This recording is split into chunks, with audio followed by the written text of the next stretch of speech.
audio.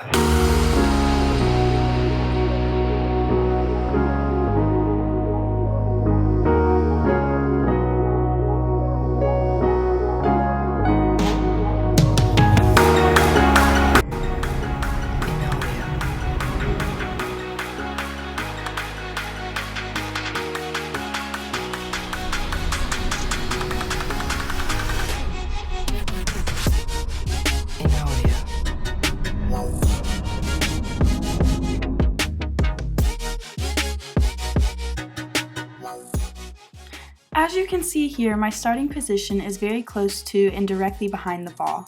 This means that I cannot build any momentum or force going into the kick. Momentum is the amount of motion an object possesses. In this case, my foot is the object and it does not contain much motion.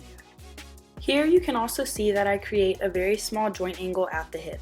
This prevents me from using all the potential energy that my muscles are capable of creating. As I continue through the kick, you can see that I hit the ball with my toe instead of the inside of my distal foot. This means that I have less control and power over where the ball goes. And the last main thing I want to point out is the lack of follow through on the kick. As you can see, my foot barely leaves the ground.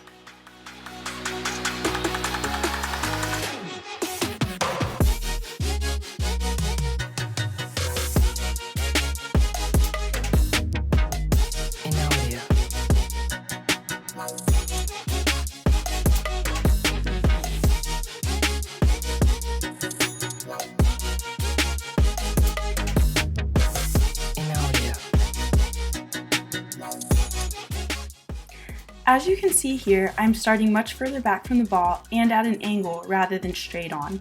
This allows me to build more momentum by using ground reaction forces as depicted in this frame. Ground reaction forces can be thought of as the ground pushing up and forwards at an opposite but equal force to the foot. This allows me to create more force prior to kicking the ball. Force is a vector that is dependent on both the mass and acceleration of an object. Therefore, starting further away from the ball and at an angle allows me to increase my acceleration, which also increases the force with which I kick the ball. As I continue through the acceleration phase of the kick, the hip of the leg in which I kick the ball begins the kick in full extension. The hip will then move into rapid flexion as I move out of the wind-up phase and into the deceleration phase.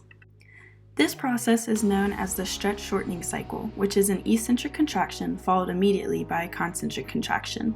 In this case, the hip and quadricep muscles undergo eccentric contraction, also known as lengthening of the muscle, prior to going into the concentric phase, also known as shortening of the muscle. Next, the summation of forces is visible in this frame.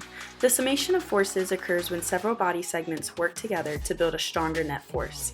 In other words, starting from the most proximal portion of the body in relation to the movement, in this case the hip, force is generated and then carried into the lower leg and added to the force that the lower leg is creating.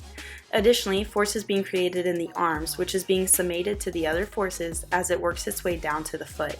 The foot then carries the force of all the body segments into the kick when it makes contact with the ball. Summation of forces works with proximal to distal to increase the force of a movement. Lastly, I move into the follow-through phase of the kick. Here you can see that my leg continues to move in the upward direction even after I have kicked the ball.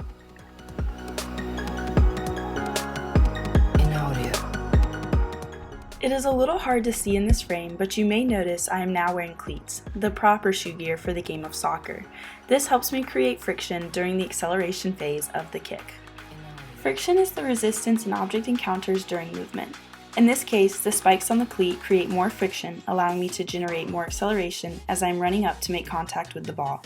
As referenced earlier in the video, more acceleration leads to more momentum, which allows me to kick the ball harder.